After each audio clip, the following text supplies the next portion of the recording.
Last time we spoke about Operation Forager and the Changsha Hanyang campaign.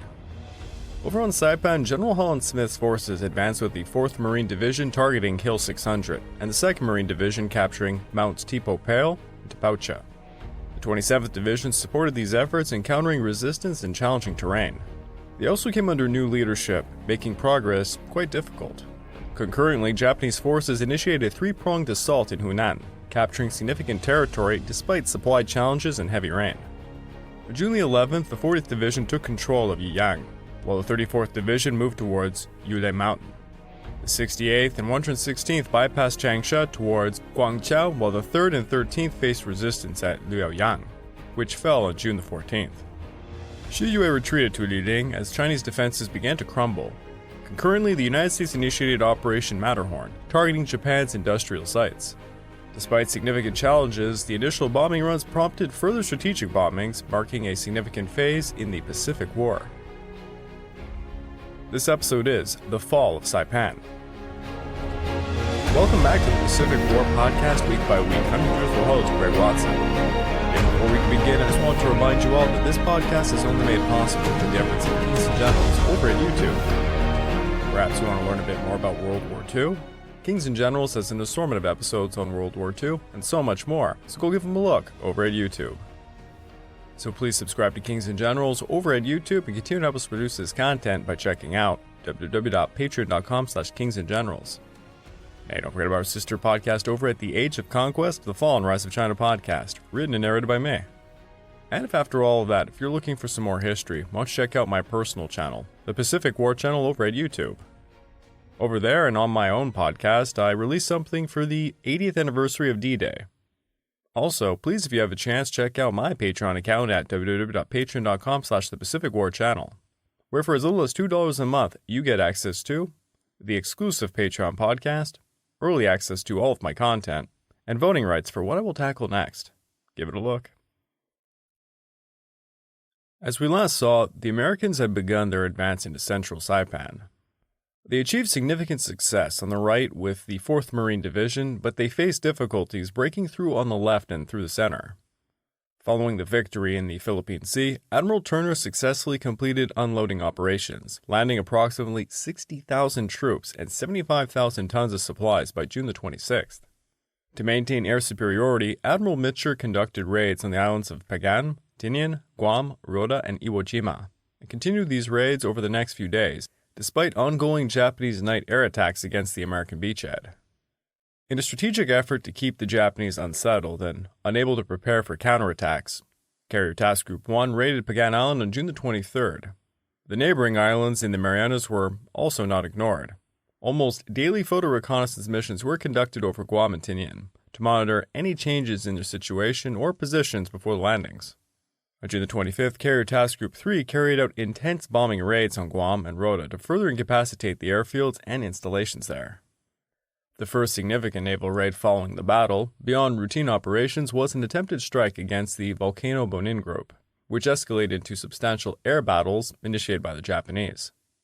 At 6 a.m. on June the 24th, Vice Admiral Joseph Clark's Task Group 58.1, comprising the USS Hornet, Yorktown, and Bataan, launched a long-range fighter sweep of 48 Hellcats against Iwo Jima, which was intercepted by numerous enemy fighters. In the ensuing battle, 4 U.S. Hellcats were lost, while the Japanese losses were estimated to be at something like 68 fighters and bombers. Despite this defeat, the Japanese attempted another attack against Clark's Task Group with the remnants of their local air force.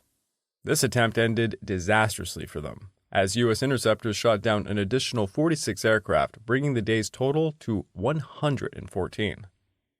Task Group 58.1, having completed its mission without bombing the airfields, safely returned to Eniwetok without incident.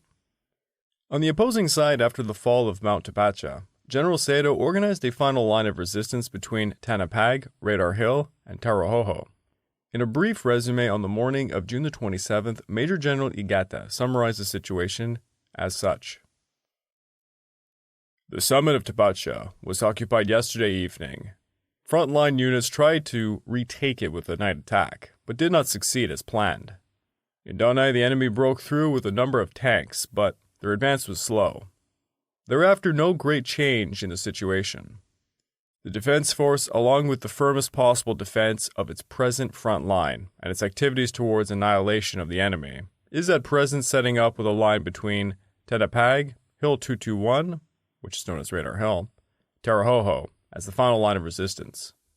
Meanwhile, about 50 men of the 118th Infantry are improving their positions on the east side of Hill 343, and one company of the 136th Infantry is improvising its position on Hill 268, and about 50 men of the 118th Infantry are digging in on the north side of that hill. The main body of the 9th Expeditionary Force, about 200 men, and about 100 men from the 9th Tank Regiment are consolidating their positions north and east of there, in the high ground. Although the pre-landing preparations had been largely ineffective, continuous naval bombardment during the battle forced his troops to stay low and defend under intense pressure. For the June 27th attack, General Smith ordered the 3 divisions to advance side by side to capture the 06 line. On General Smith's front, progress was swift. The 23rd Marines advanced quickly, facing only sporadic rifle fire from the villages of Done and Hashigoro, and they reached their objective. Meanwhile, the 165th Regiment moved rapidly through the hills, but struggled to maintain contact, requiring the deployment of a battalion from the 24th Marines to fill the gap, and to repel an enemy tank attack. Over in the center, the 106th Regiment encircled Hell's Pocket, and established a cordon at the north end of Death Valley, although they made little progress against Hill Able. Over to the left, General Watson's Marines advanced about 200 yards along Mount Tapacho's western slopes, while the division realigned its lines. Despite largely ineffective pre-landing preparations, the continuous naval bombardment during the battle forced enemy troops to stay under cover and defend under intense pressure. In General Saito's words, "The practical experiences of the defense forces of Saipan have to do with the power of the enemy naval bombardment. If there just were no naval gunfire, we feel with determination that we could fight it out with the enemy in a decisive battle." Underwater mines, which the Japanese had used as landmines, were found along the road and railroad in the vicinity of Done. Tanks detoured these mine areas without difficulty, however. A Japanese supply dump found near Hashigoro contained new clothing, ammunition, and infantry weapons. Lieutenant Colonel Dillon's 2nd Battalion, moving through the matted vegetation and ragged cliff line along the coast, experienced difficulty keeping abreast of the faster-moving 3rd Battalion. Since a detailed search of the gnarled coastline could not be instituted without sacrificing the momentum of the attack, Colonel Jones ordered the 1st Battalion to follow Dillon's unit at 400 yards, mopping up and investigating suspicious areas. By 4:40 p.m., the 23rd Marines had trudged to Objective 06. Both battalions immediately dispatched security reconnaissance patrols to their front but made no contact with the enemy. The next day, Major General George Greiner arrived to assume command of the 27th Division, immediately reorganizing his units and deploying the reserve 3rd Battalion 105th Regiment. The 3rd Battalion 106th Regiment had suffered heavy casualties over in the Death Valley fight. By June the 28th, its effective strength of riflemen numbered approximately 100, and it was reorganized into a single rifle company. Among the 3rd Battalion's casualties on June the 28th was the commanding officer, Lieutenant Colonel Harold Mazzoni. He was killed in action when 2 Japanese tanks unexpectedly appeared just forward of his battalion's observation post. By chance, the 2 enemy vehicles had found a lucrative target, comrades of the 2nd and 3rd Battalions together with their company commanders, who were gathered to plan the next move. Tightly grouped a short distance behind them were men of the 2 battalions waiting for the orders that would send them into action. Within a matter of just moments, the enemy tankers reaped an awful harvest, including 12 killed and 61 wounded, and then they disappeared unscathed. On General Watson's front, Major Hunt's 2nd Battalion continued to fight across the open cane field towards their objective, a low ridge lying north of Tupopale. Japanese riflemen and machine gunners secure in their hillside grotto raked the clearing with grazing fire. Light flamethrowers and medium tanks were available to the 6th Marines, but their use in this instance was limited because of the difficult routes of approach to enemy positions, and support had to be delivered from long ranges. This left the task to the infantrymen. As elsewhere demonstrated, reduction of cave positions proved a slow and painful job. By the late afternoon, the situation had improved slightly, and the volume of Japanese fire had diminished somewhat, but the 2nd Battalion's unceasing efforts since 6:30 a.m. found it still short of the ridgeline's objective, and they were very tired. A great store of energy had been burned in moving across the murderous field, yet more effort would be required. It appeared that the Japanese were routed to the pockmarked ridge line. The Tipopale strong point, at which Company K, the 6th Marines, had been whittling down for many days, finally was secured on June the 28th, permitting the company to rejoin its battalion. The tenacious Japanese soldiers in this pocket had sold their lives but had exacted from the 6th Marines quite a high price in the time, men, and effort. The 8th Marines encountered tough Japanese resistance and difficult terrain while advancing against 4 small hills known as the Pimples, achieving minimal progress. Meanwhile, Schmidt, positioned well behind the 27th Division, received orders to maintain current positions. However, the 23rd Regiment conducted patrols beyond its lines up to about 500 yards, and the 165th Regiment secured Hill 700 to complete the movement to the 06 line. Over the following 2 days, combat fatigue and the need for the 27th Division to catch up slowed the Marine divisions almost to a halt. Beginning their attack at 11 a.m. on June the 29th, the 3rd Battalion 105th Regiment successfully closed the gap on Greiner's right flank by about 800 yards, eventually linking up the 24th Marines the next day. Over on the left, the 106th Regiment encountered heavy resistance but eventually captured Death Valley and Hell's Pocket, establishing contact with the 8 Marines by June the 30th. Behind them, the 2nd Battalion 165th Regiment secured Hill Able and the remaining portion of Purple Heart Ridge. Meanwhile, the Marines in the 165th Regiment conducted patrols, clearing out remaining enemy forces and their fortified positions. The 6th and 8th Marines also made some limited progress northwards, culminating in the capture of Bill's Pimple.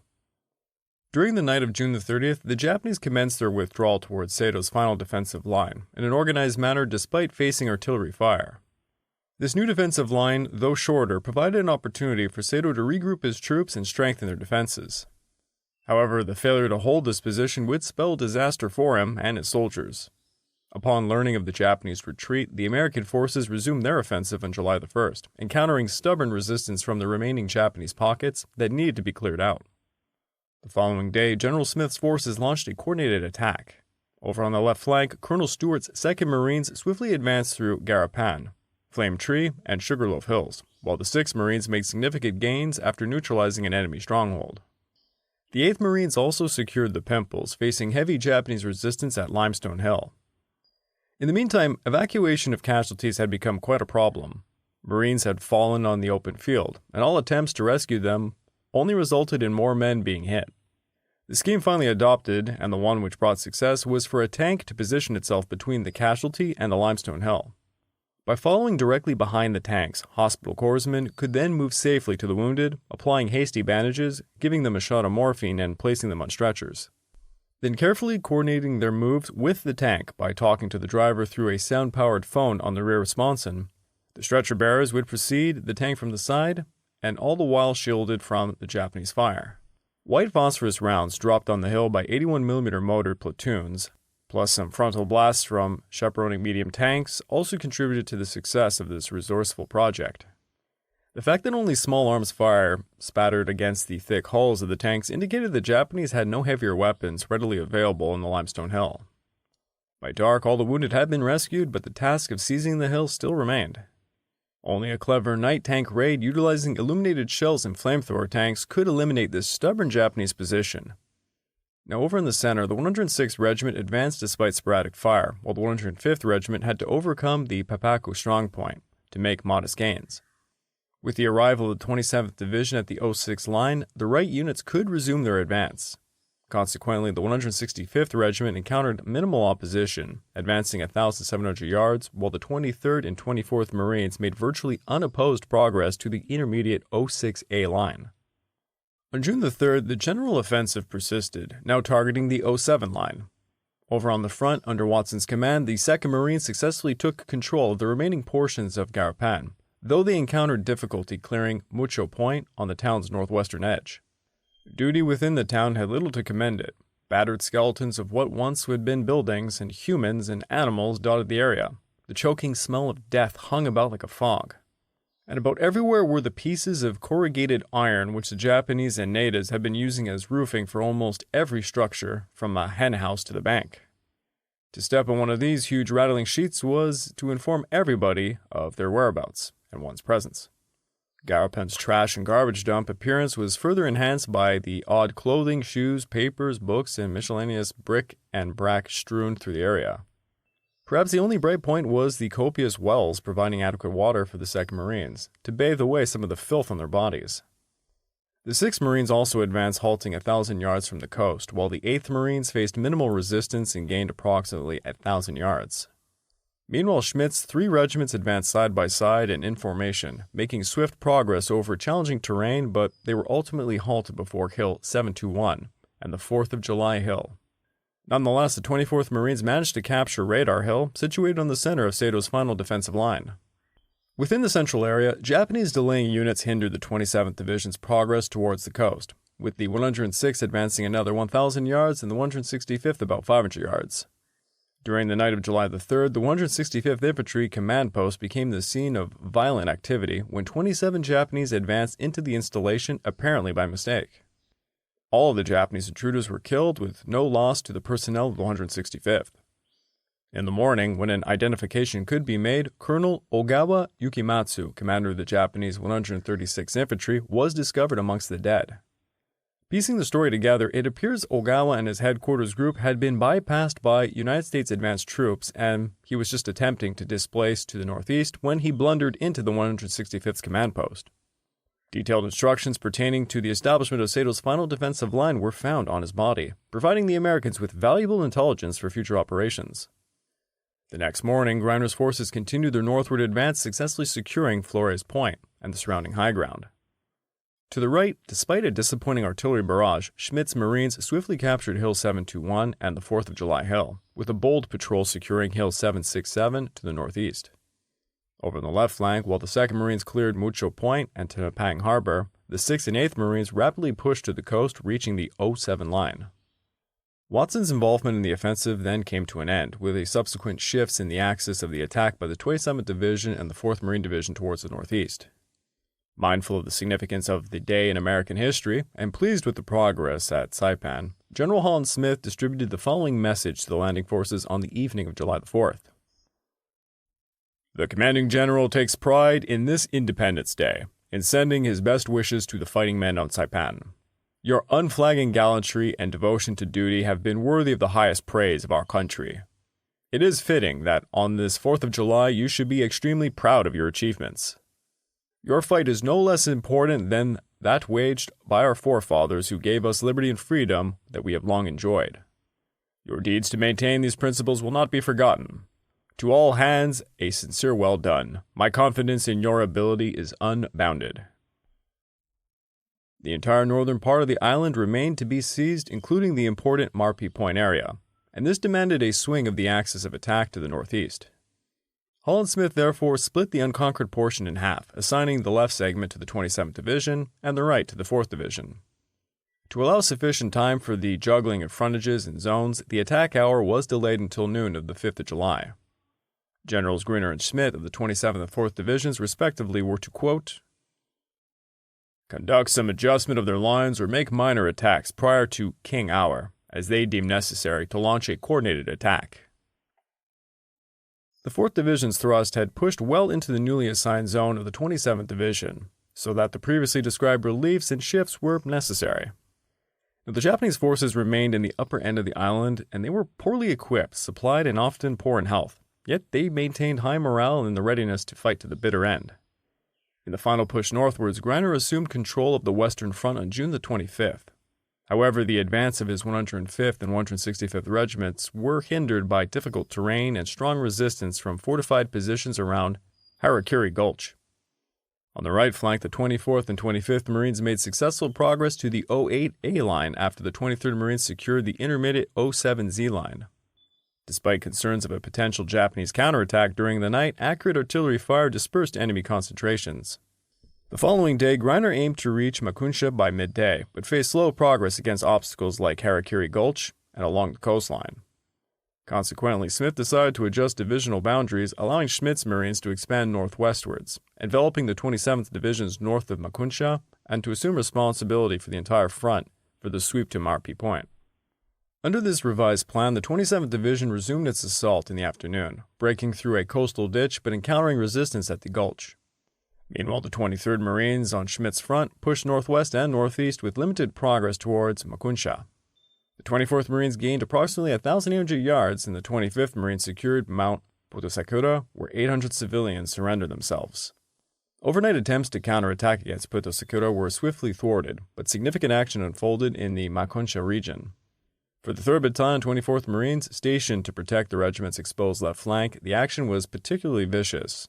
Just before dawn, the enemy rushed forward armed with grenades and what was called idiot sticks, encouraging themselves with loud shouts and screams. Though this thrust failed to penetrate the Marines' lines, some of the enemy fell within 5 yards of the foremost foxholes. This action report of the 3rd Battalion 24th Marines estimated the number of the enemy killed in this attack to be, quote, more than 200. On July the 6th, facing the complete breach of his last line of defense and with no options left, Saito realized the futility of his situation. With his forces depleted of essential supplies and under relentless artillery barrage, he issued orders for the remaining troops to execute Gyokusai, a final suicide assault aimed at inflicting maximum damage on the enemy. Several days prior to Saito's final order, the assembly of remaining Japanese forces had begun. Some Japanese were out of reach behind U.S. lines, others were hidden in the deep shadows of caves, but most available were mustered. Marpi Point, Paradise Valley, and Harakiri Gulch were sites for mobilization and reorganization. Many provisional units were formed in an effort to achieve some degree of tactical unity amongst the assorted groups and individuals. Weapons and equipment were wanting, and some Japanese were armed only with grenades or crudely fashioned spears. One Japanese staff officer, Major Kiyoshi Yoshida, had participated in the battle, and he estimated the total participants at about 1,500, many with no weapons. In light of the subsequent events, however, his estimates appear too low. Assuming that he was misinformed on this point, it is not at all surprising. Even at the assembly points, U.S. artillery and mortar hampered Japanese efforts to organize their troops, and an accurate count was impossible. As the conglomerate force moved towards Makunsha, which would serve as a point of departure, it was subjected to persistent, heavy concentrations of artillery fire. This resulted in a limping approach with leaders calling upon every conceivable device to maintain the unity of their commands. Greater silence by the sprawling force would have helped. Early in the evening, patrols of the 27th Division Reconnaissance Troop had detected unusual activity. This had resulted in a large number of unobserved fires concentrated into the Makunsha vicinity. By nightfall, General Saito and Igata, along with Admiral Nagamo, performed seppuku after a final meal, with Colonel Suzuki Takuchi gathering 3,000 Japanese fighters, including naval and support personnel, unarmed civilians, and the injured for a final desperate charge. The blow fell at 4:45 a.m. First and the hardest struck were the isolated positions held by the 1st and 2nd Battalions, 105th Infantry. The attack on these units hit from the front, flank, and, after moving through the gap, the rear. Almost as soon as the attack was launched, communications to the rear were cut. It was then simply a matter of 2 isolated battalions of soldiers fighting for their lives. This they did, and did well. Some of the soldiers stacked so many dead Japanese forward of their positions that it was necessary to move them to get the fields of fire. Major McCarthy, commanding the 2nd Battalion, described the onslaught as such. It reminded me of one of those old cattle stampede scenes of the movies. The camera's in a hole in the ground and you see the herd coming and they leap up over you and you are gone. Only the Japs just kept coming and coming. I didn't think they'd ever stop. The sheer weight of this attack, its ponderous momentum, carried it through the soldiers' lines. In addition, hundreds of Japanese moved past the isolated defensive area using the gap on the right. The fanatical surge then carried to the 3rd Battalion 105th Infantry, located on some high ground overlooking Harakiri Gulch. Here the soldiers were on a better defensive terrain. The Japanese had to climb up to them. The lines held, and the Japanese suffered staggering losses. This portion of the battle did not cease with the coming of daylight on the 7th of July, but continued until mid-afternoon. Next to the feel of the impetus of the determined thrust was the 3rd Battalion of the 10th Marines in the firing positions about 500 yards southwest of Tenampang Village. The Japanese mass then struck this unit with apparently the portion of the Banzai force which had moved through the gap between the 1st and 3rd Battalions, 105th Infantry. Hardest hit were the batteries H and the headquarters in service, in position on the left in the railroad track. Batteries I and G set up to the right of the track also got into the fight, although they were not as closely engaged as the other two. The only battery that actually fired its howitzers during the melee was H. the others being forced to remain silent by the presence of other artillerymen to their front. During the early phase of the battle, before Battery H was forced to abandon its firing positions, one of its howitzers was turned completely around to engage a Japanese medium tank which had plowed through the rear. At a range of less than 50 yards, the artillerymen sent 105mm shells crashing into and destroying their armored target. Eventually, however, the pressure from Japanese infantrymen was simply too great. Battery H's outnumbered survivors had to pull back. In the frantic confusion and haste of the retreat, they failed to remove the breech blocks or firing locks from the howitzers. The Japanese, oddly enough, neither used nor destroyed the weapons while they could have controlled the area. Battery I had been attacked at 4:55 a.m., with Japanese advancing astride the railroad track. The first thrust was repulsed and the Japanese fell back to reorganize. A series of actions followed the same pattern, continuing until 6:50 a.m., when all of the battery's small arms ammunition was expended.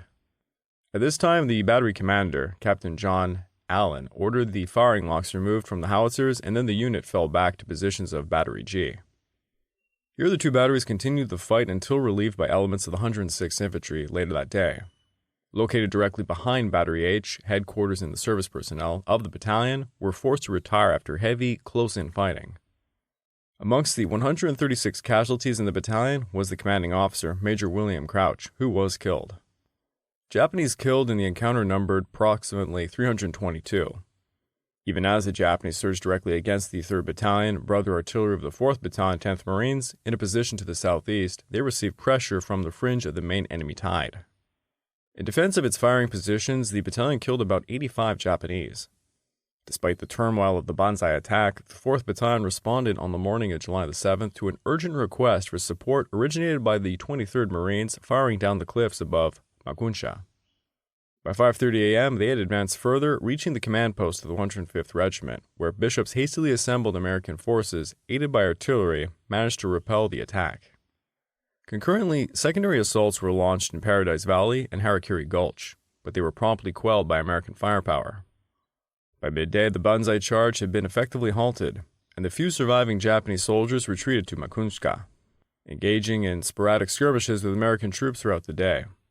Despite a counterattack by the 106th Regiment, they were forced to halt just 200 yards short of the Tanapak perimeter, and by midnight, the remaining American survivors were successfully evacuated.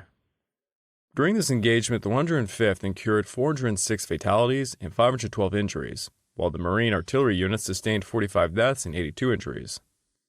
On July the 8th at 4:30 a.m., the remaining Japanese forces launched another attack on the 106th positions, only to be swiftly repelled. Against the coastal portion of this line, the Japanese executed a vigorous thrust during the night of July the 7th. Though the strength, organization, and planning of the second attack were weak by comparison with the previous effort, the vigor and determination from which they had executed did not vary. Shortly after midnight, a report came from the observation post atop Hill 767 that Japanese forces were moving south. Enemy feeler patrols probing for weak spots were engaged as early as 3 a.m., but the information that they took back to their commanders must not have been encouraging. No holes existed. The attack launched at about 4:30 a.m. struck the 1st Battalion 106th Infantry along the beach. Grazing defensive fire swept across the flat beach like a scythe, cutting all in its path. The Japanese never seriously threatened penetration of the lines, and those that attempted to swim across to flank them were spotted and killed. Shortly after 7 a.m., the Japanese attack petered out and died. The 106th Infantry estimated that they had slaughtered about 1,000 of the enemy, while at the same time its own losses were practically negligible. Watson's Marines then assumed control over most Army units and conducted cleanup operations for the ensuing 2 days. They would discover a total of 4,311 Japanese casualties, including those inflicted earlier by artillery and naval bombardment. Meanwhile, Schmidt's regiment, supported by the 2nd Marines, faced resistance as they advanced northeast and northwest.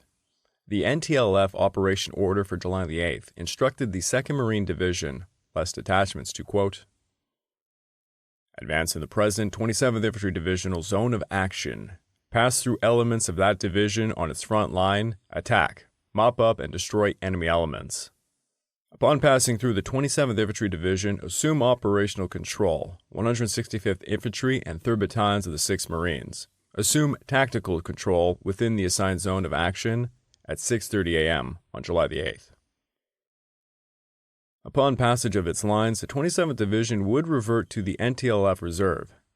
No effective resistance was offered. The 2nd Marine Division, after it had passed through the 27th Division on the morning of July the 8th, although large in numbers of poorly armed and totally disorganized enemy, were encountered. Some of the Japanese used the familiar device of hiding in caves and firing from the deep shadows, but the bulk seemed eager to die, and they made headlong rushes at the Marines. This foolish expenditure simplified the mop-up. The 6th Marines' action report characterized the daily activities as, quote, attack against a disorganized swarming mass of Japs, waiting for the final death blow. Adding the hundreds found strewn through its zone to a number that it disposed of, the 6th Marines made a conservative estimate for July the 8th of 1,500 dead Japanese in its own area. On more rugged terrain inland, the 8th Marines encountered much of the same type of resistance. Here, with more caves to investigate, the sweep was somewhat slower. One wooded pocket encountered a deep ravine, causing a minor delay. The tactic that previously had worked so well was again employed. One company stayed behind to contain and mop up while the rest continued to push. The 8th Marine Zone, being inland of the main path of the Banzai attack, contained fewer enemy bodies, but even so, there was conclusive evidence that a terrific battle had taken place. With his final push, Turner declared the island secured, although General Jarman's garrison troops continued mop-up operations for several months. Following the declaration that the island was secured, efforts to induce cave occupants to surrender was intensified. Interpreters using public address systems pleaded with people in the caves to come out. The device was not only attempted from land, but as from sea as well. LCI gunboats moved close inshore and broadcast promises of good treatment, for which they were answered with fire from Japanese soldiers in caves. Even some of Saipan's leading citizens who had surrendered and received good treatment talked to those in the caves, urging them to yield. But for the effort expended, the results were not encouraging. The primary reason for this failure was that the people had been saturated with Japanese propaganda to the effect that the Americans intended to torture and kill them all. This had been repeated so often that the people came to believe it. At this time, the very zenith of horror occurred. Hundreds of civilians, believing that the end had come, embarked on a ghastly exhibition of self-destruction. Casting their children ahead of them or embracing them in death, parents flung themselves from cliffs on jagged rocks below. The places they jumped off from would be known as Suicide Cliff and Banzai Cliff. Some waded into the surf to drown or employed other gruesome means of destroying themselves. How many civilians died in this orgy of mass hysteria is not known, but it is estimated that around 1,000 committed suicide. A commander of a patrol craft said that the progress of his boat around Marpy Point at this time was slow and tedious because of the hundreds of corpses floating in the water. On July the 13th, Colonel Risley's 3rd Battalion executed the last Marine operation on Saipan, successfully assaulting Managasana Island, resulting in 14 Japanese deaths and the capture of 15 others. By the end of the battle, almost the entire Japanese garrison of approximately 28,000 personnel had been eliminated. About 1,700 were taken prisoner, including roughly half who were Korean laborers. Nearly 10,000 Saipan civilians, roughly 40% of the population, perished, with another 14,000 interned. American forces suffered approximately 16,500 casualties, comprising 3,100 fatalities and 13,000 wounded, out of a total assault force of 71,000. This casualty rate, exceeding 20%, was comparable to Tarawa, and it marked the costliest battle for the Americans in the Pacific Theater up to this point. Duly note, it will exponentially get worse. And the plight of civilians will especially get bad. I did a lot of research when I was in university on the Battle of Okinawa, and that is probably the worst horror show. Yet that is all for today with Saipan, as we now need to head over to New Guinea. General MacArthur's next offensive was to be the invasion of the Nomfor Island, codenamed Operation Cyclone. Nomfor served as a crucial staging ground for Japanese forces destined to reinforce the back detachment, owing mainly to its possession of its 2 vital airfields. Despite being guarded by a modest contingent, primarily consisting of 6 infantry companies from Colonel Shimuzu Susada's 219th Regiment, the Japanese presence on the island was scattered, rendering their defense disorganized. Allied estimates of Japanese strength on Nomfor were too high, for there was not more than 2,000 Japanese actually on the island. Probably not more than 900 of these could be counted as infantry effective. In addition to the 2,000 Japanese were 600 odd Formosan laborers and approximately 500 Javanese slave laborers. The 3rd Battalion, 219th Infantry contained the bulk of the combat troops, but there were also present about 180 men of the 2nd Battalion, 219th Infantry, and another number of the 222nd Infantry, 36th Division, troops who had been unable to reach back. The Japanese garrison in Nome Fort was commanded by Lieutenant Colonel Shimuzu, as I had said, who was also commanding officer of the 219th Infantry. Another unit commanded by Major Mori, but apparently under Colonel Shimuzu's operational control, seems to have a provisional organization containing mostly armed service personnel, numbering about 600 men. General Kruger, anticipating minimal resistance, tasked Colonel Sandlin's 158th Regiment with Operation Cyclone, overseen by General Patrick. The assault was to be facilitated by Admiral Fetchteller's Task Force 77, supported by cruisers under Admiral Berkey and the aircraft from the 5th and 13th Air Forces, which had been conducting preparatory bombings on Nome Fort and enemy bases in the Volkhov Peninsula. Patrick's strategy involved landing on Yellow Beach, where the enemy defenses were perceived to be the strongest, aiming for a swift American control over Nome Fort's airfields. In many essentials, the landing plans for Nome Fort were similar to those used against BAC. But in one major essential, the Nome Fort landing plan differed radically from the employed one at BAC. At the later island, the Hurricane Task Force had used a beach which, while within easy marching distance of the principal objectives, the main concentration of enemy troops, was relatively undefended. But at Nome Fort, the landing was to be made in the face of the enemy's strongest defenses, known to be located in the Kamiri Drome area. Yellow Beach, as the landing area was designated, extended approximately 800 yards along the western end of the airfield, which was situated almost as high as the watermark. The reef presented fewer hazards there than elsewhere, since it was somewhat narrower than at most of the other points along the island's coast. The relative narrowness of the reef at Kamiri would also permit LCIs, LCTs, LCMs, and LSTs to approach to within 450 yards of the beach, which was believed to be firm at the airfield. Moreover, landing at Yellow Beach had the advantage of placing the assault troops immediately on their objective, permitting a rapid seizure of the Kamiri Drome before the Japanese could recover from the shock of the naval and air bombardments. Enemy forces on the island would be split, and those situated in Namber and the Kornosoran Dromes would be isolated. To minimize casualties during the assault, the landing plan required the most intense naval bombardment witnessed in the Southwest Pacific area thus far. Additionally, Kruger kept the 503rd Parachute Regiment on standby at Hollandia for an airdrop once a suitable landing zone was secured, with the 34th Regiment stationed at Bayak in reserve. With all the preparations finalized by the end of June, Fetchteller's unit set off from Tome at 6 p.m. on June the 30th, reaching the southeastern portion of Bayak around 7:40 the following day. Subsequently, the American forces sailed towards Nome Fort, commencing deployment of Yellow Beach by 5 o'clock on July the 2nd. Prior to the landings, the island had been enduring significant bombardment from General Kenny's aircraft from the previous day, with additional air assaults conducted leading up to the arrival of the troops. As the soldiers readied for the shoreline assault, Berkey's cruisers and Fetchteller's destroyers bombarded Yellow Beach and its surroundings for approximately 50 minutes. Immediately before the landing, aerial bombardment, much like the naval gunfire, was directed against the low coral ridges and the hills behind the Kamiri Drome. It was believed that most of the determined enemy opposition would come from positions in these ridges, and to neutralize these possible defenses, the 33 B-24s at approximately H-15 minutes dropped 500-pound bombs along the ridgelines. The intensity of the Allied air and naval bombardment effectively dispersed most of the Japanese forces from the beach or kept those remaining pinned down. With the cessation of the bombing, the initial wave of troop-carrying LVTs approached the outer edge of the reef, supported by rocket fire from LCI gunboats. Encountering no resistance, Sandlin's 1st and 2nd Battalions disembarked near a coral ledge overlooking the Kamiri Drome. The American forces then commenced advancement in the west, east, and south directions to expand the beachhead, facing only minor resistance from caves approximately 500 yards from the eastern end of the Kamiri Drome. Simultaneously, Sandlin's 3rd Battalion landed and swiftly joined mop-up operations at the east end of the airstrip, enabling the 2nd Battalion to turn southwards towards the Kamiri River without encountering opposition along the way.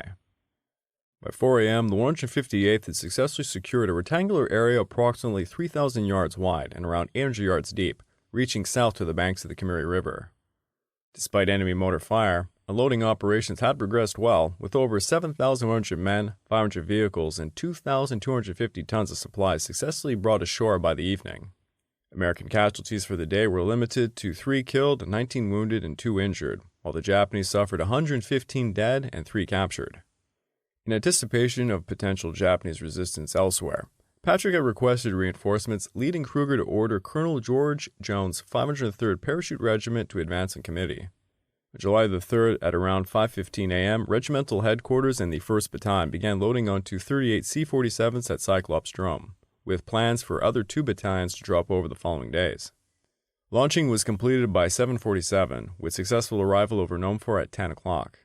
The leading C-47 paratroopers were on the ground just 10 minutes later. The planes were to fly over Kamiri Drome in flights of 2 each, the first plane at a height of about 400 feet and the second echelon slightly to the right rear at about 450 feet. Subsequent flights were to follow at a distance of 300 yards. Contrary to the plans, the first 2 C-47s flew over the strip at a height of about 175 feet, and the next 8 planes flew at about 400 feet. Dropping from this low altitude caused the paratroopers in the first 10 C-47s to suffer many casualties. More casualties resulted because the planes flew over the strip 2 abreast. The broad formation caused many paratroopers to land off the southern edge of the 100-foot wide runway in the area where the Allied vehicles, bulldozers, supply dumps, and wrecked Japanese aircraft were all located. Additional hazards beyond the cleared area were jagged tree stumps, trees partially destroyed by pre-assault air and naval bombardments, and a number of anti-aircraft gun emplacements. So, if you want to visually think about this, you're looking at a lot of guys coming in really fast and hitting a bunch of random junk. It would have looked horrifying. The drop resulted in 72 casualties among the 739 men dropped on July the 3rd, including 31 severe fracture cases, many of whom would not be able to parachute again. Talk about a shitty situation. Despite these challenges, Jones' 1st Battalion took control of approximately 2,000 yards in the center of the defenses around the Kamiri Drome upon arrival, allowing Sandlin's 2nd and 3rd Battalions to concentrate at the eastern end of the field and to expand the perimeter. These battalions then proceeded eastwards towards Cornesoran Drome, encountering well-prepared but unmanned defensive positions. Additionally, the 1st Battalion conducted patrols south of the Kamiri River, but encountered only a few scattered enemy soldiers. The next day, Jones' 3rd Battalion initiated their drop on the Kamiri Drome. They encountered casualties, with 56 jump injuries amongst the 685 paratroopers who landed by 10:25.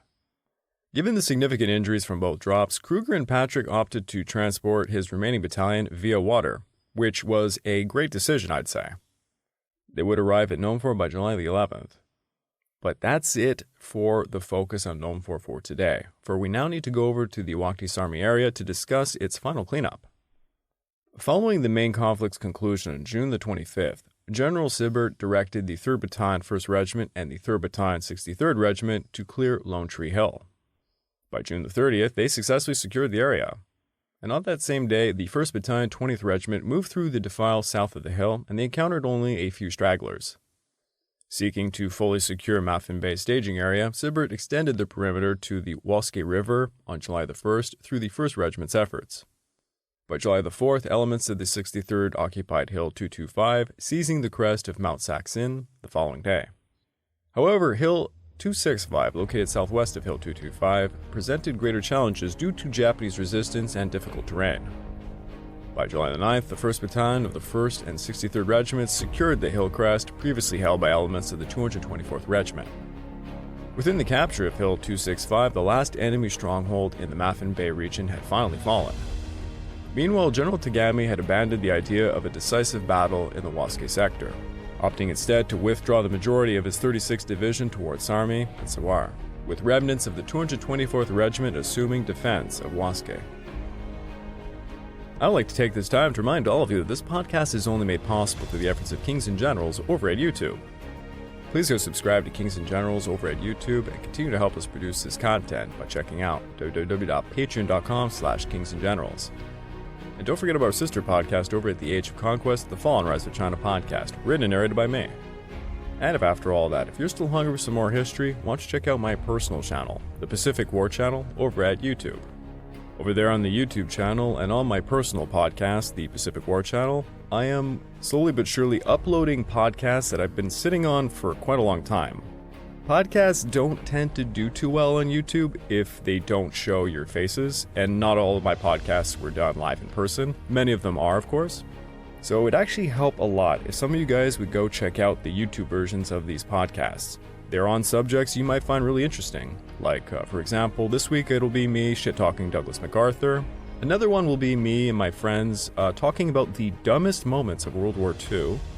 And other fascinating subjects like comparing the Atlantic and Pacific theaters for naval battles and such. Also, please, if you do have a chance, check out my Patreon account at www.patreon.com/thepacificwarchannel, where for as little as $2 a month, you get access to the exclusive Patreon podcast, which is reaching more than 20 episodes at this point. Also, you get access to all of my content and voting rights for what I will tackle next. And by voting rights, I literally just ask my patrons to give me subjects they want to hear about, whether it's Pacific War related or not, and I'll try and tackle them. For example, someone showed some interest in the French-Indian War. I am from Quebec, and I thought it'd be cool if I did a from the French perspective on that. So please, if you have a chance, go check it out. The fall of Saipan pierced the Japanese inner defensive perimeter. Now the home islands were vulnerable to strategic bombing. The battle claimed nearly 50,000 casualties and at least 8,000 civilian deaths. The intense percentage of the casualties suffered by the Americans would have a profound effect on the future American planning for the rest of the Pacific War.